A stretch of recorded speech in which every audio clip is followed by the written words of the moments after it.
আমাৰ membership drive হৈছে আমাৰ 29,26,000 আমাৰ মেম্বাৰশ্বিপ আমাৰ ড্ৰাইভ হৈছে।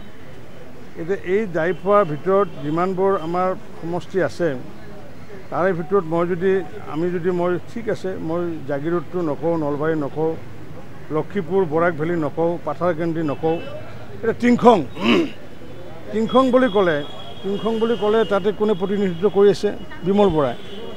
গতিকে বিমল বৰা তাতে টিংখঙত 5 নম্বৰত আছে, তেওঁ তাতে মেম্বাৰশ্বিপ হৈছে 56,000। সেই 56,000 তেখেতৰ মেম্বাৰ হৈছে।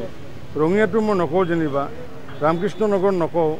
এতিয়া উজনি অসমৰ যদি শদিয়া যোৱাকালিলৈ মেম্বাৰশ্বিপ হৈছে 49,000।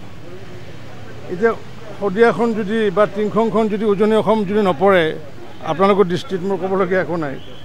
তাৰপিছত মই হাজো নকওঁ যেনিবা, সৰু পথাৰ, এতিয়া সৰু পথাৰ বুলি ক'লেতো উজনি অসম পৰে। সৰু পথাৰ যোৱাকালি মেম্বাৰশ্বিপ হৈছে 48,921।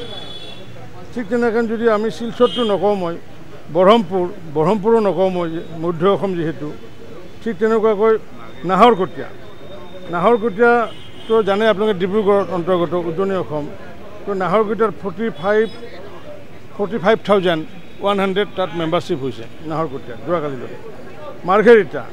মাৰ্ঘেৰিটা জানে একেবাৰে মানে শদিয়াৰ কাষত মাৰ্ঘেৰিটা। তো মাৰ্ঘেৰিটাৰ মেম্বাৰশ্বিপ হৈছে 44,690 মাৰ্ঘেৰিটা।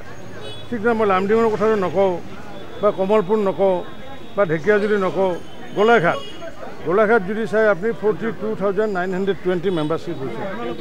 চিপাঝাৰৰ কথা নকওঁ, আপুনি শুনি লওক, চিপাঝাৰৰ কথা নকওঁ, টিহুৰ নকওঁ, গড়েশ্বৰ নকওঁ মই। ঢকুৱাখানা 38,000 হৈছে ঢকুৱাখানাত। ঠিক তেনেকুৱাকৈ আমাৰ যদি খুমটাই য'ত নেকি আমাৰ মৃণাল হাজৰিকা, তাত আছে 37,000 হৈছে।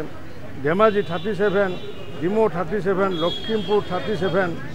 ইয়াৰ পাছতো যদি কোনোবাই কয় যে উজনি অসমত মেম্বাৰশ্বিপ কম হোৱা বুলি, গতিকে এটা সময়ত কোনোবা দিনা হয়তো ৰেকৰ্ডত কম থাকিব পাৰে। সেইদিনা বজালীতো কম আছিলে।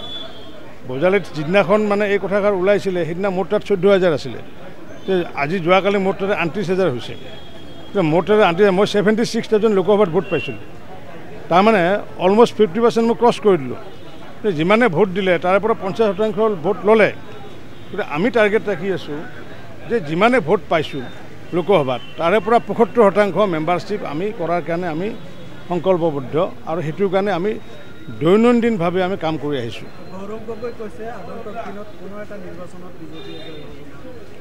আগন্তুক দিনত মই কৈছোঁ যে কংগ্ৰেছৰ যিমানকেইটা ছিট আছে সংখ্যালঘু অধ্যুষিত অঞ্চলত বাদ দি পেলাই কংগ্ৰেছ আৰু UDF-এ তাত জিকিব। বাকী যিসমূহ অঞ্চল আছে য'ত নেকি সংখ্যালঘু মূলৰ মানুহ নাই, তাত কংগ্ৰেছৰ এটা মানুহ জিকিব নোৱাৰে। 5টা সমষ্টিত চাওক, আমাৰতো 4টা আমাৰ কনফাৰ্ম। তথাপি আমি চামগুৰিটো আমি লাগি আছোঁ যাতে চামগুৰিটো আমি যাতে জিকিব যাতে পাৰোঁ, তাৰ কাৰণে প্ৰয়াস চলাইছোঁ। তাত বিহালী নিশ্চিত, বিহালীত য'ত নেকি তাত আমাৰ MP হৈছে, বিহালীত য'ত নেকি ইমান বছৰে ভাৰতীয় জনতা পাৰ্টীৰ দখলত, গতিকে বিহালী লৈ পেলাই নতুন প্ৰশ্ন ক'ৰ পৰা আহে? নাই এতিয়া উজনিৰ কথা যি কৈছিলে, এইটো উজনি বাদ দিয়ক না। আপুনি যদি মোৰ পাটাচাৰকুছি সমষ্টি বা বৰ্তমান নাম হৈছে বজালী,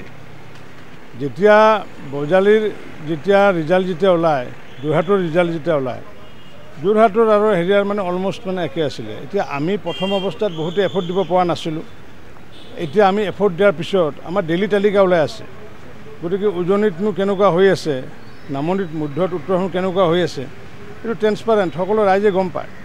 গতিকে এনেকুৱা কথা নাই যে উজনি অসমত বা নামনি অসমত যে মানে মানে মেম্বাৰশ্বিপ যে আমাৰ যে কমটি হৈছে।